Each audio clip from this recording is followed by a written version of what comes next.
Aloha, and welcome to Espero Conversation.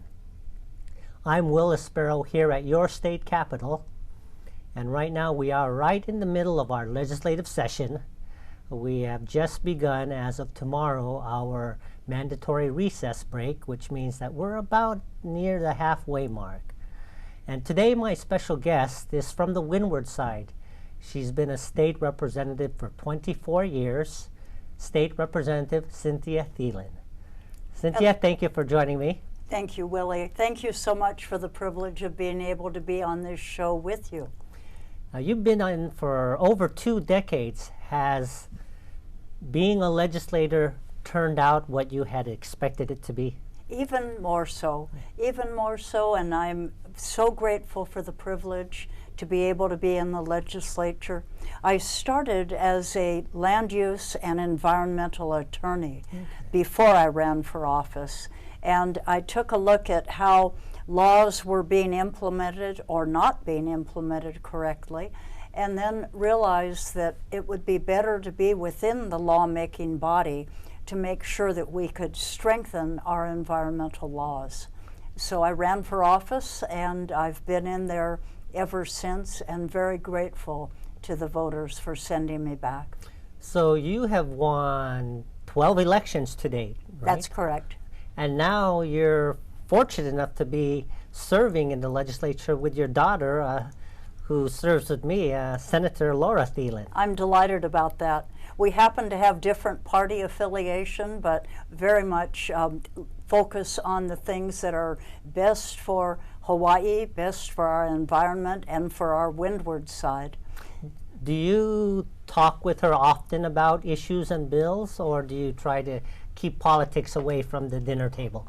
Actually, we do sometimes talk about the issues, but my most favorite thing is we get to keep our granddaughter, Laura and Tom's daughter, overnight some weekends. Okay. So that's what's really a treasure, is the family time that we're able to spend together. And do you have any most memorable moments at the state capitol or as a state legislator for one who's been? Probably one that has come full circle and is coming back again now about 10 years later. And it's industrial hemp. Way back in 1999, after a lot of work and a lot of education, we were able to pass the Industrial Hemp Research Project. Industrial hemp was still illegal under federal law, so we had to go through the process of getting a DEA permit, putting up a 10-foot wire fence with razor wire on the top, all to contain a crop that wouldn't get anyone high. Industrial hemp is an industrial product with 25,000 commercial uses, none of which will get you high. So now, full circle, we're coming around to the industrial hemp bill again that's in the Senate and has gone through the House. Over to you all. Yes, and I know last session I had introduced a bill that made it to the Senate Judiciary and it stalled there. So this year there are other bills, and like you said, we have a bill that was authored by Senator Gabbard and that has now moved forward, and it looks like there's a chance that we might get something, especially considering what's happened at the federal level. Perfect. I'm Yes. so glad you brought that up. And Willie, let me read from the National Farm Act. Yes. The National Farm Act just was enacted, bipartisan, in Congress, and President Obama signed it into law. And the specific section 7606 says, notwithstanding the Federal Controlled Substances Act or any other federal law, an institution of higher education or a State Department of Agriculture may grow or cultivate industrial hemp. And it will be a research project, and it's allowed, if it is allowed under the laws of the state. That's major movement forward. In other words, federal law no longer restricts states from growing industrial hemp. You don't need a permit. You don't need a 10-foot high fence with razor wire around the top. All you need is state law authorizing hemp to be grown. So that's the purpose of what is Senate Bill 2175 that's moving in the Senate side at this point. And as you mentioned, hemp is very different than marijuana that you can get high off. Although there is a extremely low level of THC, a person cannot get high from hemp. Is that correct? That's absolutely correct. The saying is you could roll a joint the size of a telephone pole and smoke it, and you wouldn't get high. You'd get a headache and you'd get diarrhea. So it's totally different. But the industrial and commercial uses are just amazing. Yes. And that's why I traveled to the different committee hearings with the hemp brick. This is the item that is the most exciting to me, is the hempcrete is what it's called. It's a mixture of hemp and lime, and it hardens within 45 minutes. So you build your walls out of hempcrete. You run your plumbing pipes and your electrical wires up through the center of this. You build the walls out of this, and number one, termites won't eat it. If they do, they die because of the lime content. Number two, it's fire retardant and climate controlled, which means that in many cases you won't even have to worry about air conditioning because the hemp itself will keep the climate controlled within the building. My dream is that on the agricultural land that we have in Hawaii, that we will be able to grow the 3 crops a year and process those into hempcrete and be able to use it for our building material. That's only one portion of the crop. The oil, of course, is much more valuable and can be used for other purposes, including your body care products, such as are carried at the body shop and other places like that. So this hemp block here could replace wood? Absolutely. And save trees? It can replace drywall, and drywall has certain chemicals and petrochemicals within it, so it's not as, frankly, not as healthy a housing product as is the hempcrete. Now, how is that as a fire retardant? Is that also something that is a slow burn, do we know? Actually, the cellulose content prevents it from burning. And they have had examples in Europe where people are building with hempcrete and have for, I guess, generations. And they will have a fire in a structure. The portion that is hempcrete is still standing. Wow. Not burned. Now, are there any structures in Hawaii today, like a pilot wall or house that is built out of this hemp material? There will be on Maui. Okay. In the coming, I would imagine within this year, there are going to be, I understand, at least 2 homes that are going to be built out of hempcrete. I've been talking to some of the larger companies that are doing construction in places like Kaka'ako, etc., and saying, let's at least do 1 structure with hempcrete so people can see the value of that. I've had the privilege to walk into an area in England where their public housing was bricks and mortar for 1 building, and then you go to the next building and it was built out of hemp. I can tell you there is a huge difference on the comfort that you feel when you walk into the hemp building. Comfort, what do you mean by comfort? Both the air, the climate, the acoustics. It's a human-friendly product. And I wonder, does this like retain heat better, or keep the cold out? Do we know, has that been tested? It keeps it more at a normal temperature. I was in another area during an unseasonably hot time and went into the normal structure of a person's home, and then they had put on a hemp addition. Everyone was kind of going, "Whew, boy, this is hot," in the home. For England, amazing, right? And then we went into the hemp structure, the hemp portion, and you're totally comfortable. I'm not quite sure how it works. I mean, scientists out there would know and be able to tell us. But if you build with hemp, I don't believe that you're going to need to even bother with the air conditioning. Now, do you know on a per acre basis how much hemp can actually be grown and harvested, and then how much would be needed to build a house? I had that figure, and now that you've asked me, I believe that like an acre of hemp will be enough to build like 4 houses, something of that sort. Okay. But you have to remember, we have 3 crops a year in Hawaii because of our growing cycle. So you're going to be able to really do quite a production line for growing the hemp and building with it. And actually, you have a picture there of you standing in a hemp field, right? I do. Yes, yes. And this was one time when I was able to be in a legal hemp field overseas, and it's hemp that shows how tall it is and how dense it is. Very different from the other hallucinogenic. Oh, I'm sorry. That's a better angle. Okay, very different from the other hallucinogenic crop.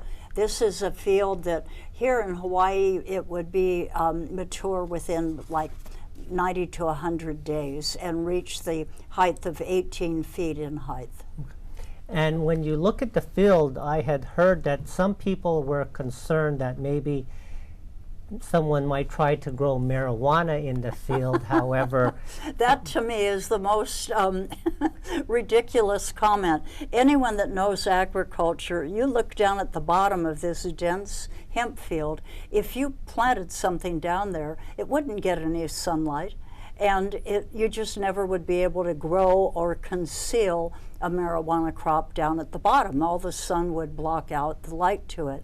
The other thing is that, and the law enforcement knows this, and they have acknowledged to me, industrial hemp cross-pollinates with marijuana, right, and lowers the THC content in the marijuana crop. So anyone growing marijuana would not want to be within a mile of where industrial hemp is growing. Because it would weaken the THC level and make the marijuana, I guess, less useful for those that want to use it. Absolutely. For whatever purpose. So they're different crops to be grown in different locations. Now, do you think that if we pass this bill, that there are farmers today in Hawaii that are willing to plant this as a crop and to test it and to see where it can go in terms of its industrial Absolutely. uses? Absolutely. And in fact, some have even contacted me and said, how can we begin doing that? But the bill itself will set up 2 projects. They will be run through the University of Hawaii, and we have the lead scientist already on board ready to do it. And one will be for phytoremediation. Right. And to explain to viewers, many of whom know what phytoremediation is, but those that may not, it means pulling contaminants out of the soil. Right. Hawaii has 6 Superfund sites which are heavily contaminated. We believe that the hemp crop can be used to pull contaminants out of the soil. You save the money by not having to bulldoze away the soil and dispose of it somewhere else. Right. You can do this on site with that project. And then the other is biofuel. And I believe you were reading about some information about the use of hemp to actually drive vehicles. Well, if you look at the history of hemp and marijuana, early in our nation's history, both of them were legal. Right. Yes. And Henry Ford did experimentation with hemp, and he found that he could take hemp and turn it into a biofuel. My word. Yes, now this was great news for him, but if you were involved in the oil industry, it posed a problem. And that's what happened with some of the iconic businessmen of the time. When you talk about DuPont, when you talk about Andrew Mellon used to own, being part of the Mellon Bank, which was one of the largest banks in the country back then. And one of his big clients was DuPont, which was into fossil fuels and all the synthetic items that could be built from fossil fuels. But Hearst also, William Randall Hearst, was involved in all this because he started his newspaper empire using wooden pulp. But at one point in time, there was a scientist from the U.S. Department of Agriculture who found that hemp paper was better than the wood pulp paper. And that whole scenario started the demise of the hemp and marijuana industry because it was basically big money that wanted oil and supported oil, and big money in the paper industry based on wood and trees. That was the demise of the hemp. Do you know what's so interesting about that finding by the Agriculture Department? The original Declaration of Independence was written on hemp paper, and that's why it has lasted so long. And when you stop and think what we could do by replacing fossil fuel with hemp oil, I mean, it's just staggering to see the benefit to our global world.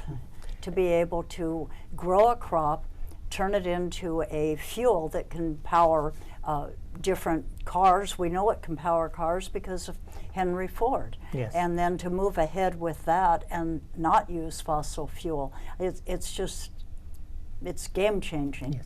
And I also understand that both George Washington and Thomas Jefferson grew hemp. Yes, Yes. absolutely. And also there's another one that was quite interesting. I wonder if people wouldn't like that today. In the colonies, you used to be able to pay your taxes either with money or with hemp. And can you imagine turning around and going back to that kind of an economy where you can grow your tax money to pay to the government and instead of paying currency? And another historical note, by the way, is the first American flag was made out of hemp. Of course. Yes. And today, I understand that it is a $300 million retail industry. However, the hemp that is being used is grown out of our country and imported. That's now, correct. what are some of the items that hemp can be used? Clothing, obviously. Well, definitely clothing, and I had this market bag made, which is wonderful. Go to the market, throw it in the washer after you take your groceries out, and it will last far longer than a cotton bag or one of the ones made out of chemicals. It's stronger than cotton and other cloth, right? Absolutely. By strength, I wanted to tell you, my former roommate at Stanford was Dianne Feinstein, and she was mayor of San Francisco before she went to the United States Senate. One of our conversations when we were talking about hemp, she said, "Cynthia, did you know that the very center of the cable car chain that runs the cable cars up and down the hills in San Francisco is hemp rope, because it keeps the metal clogs from running against each other." Okay. So the strength of that rope pulls the people in San Francisco up and down the hills. And you also have some shoelaces made out of hemp, right? They'll last, hemp shoelaces will last at least 4 times as long as the cotton ones. They're absolutely marvelous. Hemp was used for the airplane or the parachute ropes in World War II. And so many of the people that were able to bail out of the airplanes and go on down to the ground were carried by hemp rope. So there are multiple purposes, and you can even eat the hemp seed, right, and use it in cooking and in pastries, right? Absolutely. In fact, go into Foodland and go into their bread section in the refrigerated side, and you'll see hemp seed bread. Whole Foods has a whole line of different things, and I remember a few months ago I brought some hemp chips to the Capitol for people to share and see how healthy they were and how tasty they were. I remember those, and I had a bag that you had given me, and they tasted like regular chips. Absolutely. That you would just put in a dip, and you would never know that they were made out of hemp. I know. Now, did I also hear that there was a hemp wine? Well, or something close to that? There was a hemp wine, and I shared it. I passed it around in the house for people to look at it. It came back to me after having been opened, and I'm not sure who tasted it, but the word was it wasn't that good. I'm curious to how they would make a wine or some type of drink out of hemp. I'm just not sure on that. I don't know. I think that the commercial uses that are so exciting are the construction materials, the possibility of being able to use hemp as some of the biofuel, and maybe it's going to be a mixture, but it will certainly be one of the items that we can move forward with. And I've been involved with individuals in Hawaii's fashion industry. And we're trying to promote Hawaii fashion. And with the uses of hemp for clothing, there are many opportunities as well for a Hawaii hemp fashion line, I would guess. Do you know what's interesting about that? There was a study done by a California university where they determined that hemp is the fabric that's the most UV protective. In other words, if you want your children not to sunburn, or if you don't want to sunburn, then you buy your hemp long sleeve shirt or get a hemp hat that will shade your face. When we were talking earlier about having to import hemp, every other industrialized nation in the world grows hemp. Our country, because of the reasons you brought forward, is the only country that doesn't. And that was pure economics. The competitors in the timber industry and the oil industry didn't want hemp competing with them because hemp was cheaper, easier to grow, and would be more readily available. Yes. Now, if our bill passes and we're able to establish a hemp industry, do you have any idea how big of an industry it could be in Hawaii? I think it will be quite big, and the thing that's interesting, the neighbor islands probably will embrace it first because, for example, Maui, to be able to grow their building materials right in Maui and not have to import them, that's going to be a major advantage. And I would look at it as becoming not the total agricultural industry, but a major part of it, replacing sugar. I mean, think of sugar before. Right. And I vision 10 years from now looking at hemp in the same agricultural lands and keeping them productive, and then the entrepreneur's dream of what they can do with this crop. Now, you have a son who's also involved in the construction industry and the building industry. I have two sons that are in the construction industry, neither one of which is built with hemp yet. Have you spoken to them about the possibilities of using hemp? They will tell you that I have myriad of times, because I think they should. I really do, and that's so far they listen, they smile, and they recognize that it really would be a wonderful crop, a wonderful material to use and to grow with. Now, besides hemp too, I'd like to ask you, in terms of your district in Kailua, what are the biggest issues facing your district in Kailua nowadays? We've got a few minutes, and I thought I'd touch a couple on those. Okay. Probably one of the issues is we've been discovered on the internet. Yes. And that's because the president comes and spends his Christmas vacation there. And that's really put a stress and a strain upon the community. We're dealing with that and trying to do it in a very aloha spirit way. Right. And we're working through some different issues as we move ahead. Right. You've got some residents who like the quiet Kailua that has been around for 10, 20, 50 years.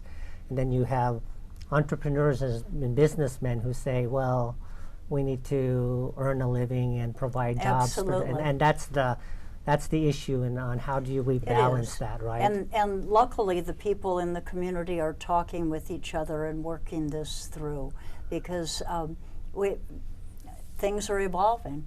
Yes, and yes. The president's visits have just put the spotlight on us, and the advent of the internet. Right. So like the hidden treasure, go visit, and then the pressure comes down. But fortunately, the people in the community have watched this hemp issue for years.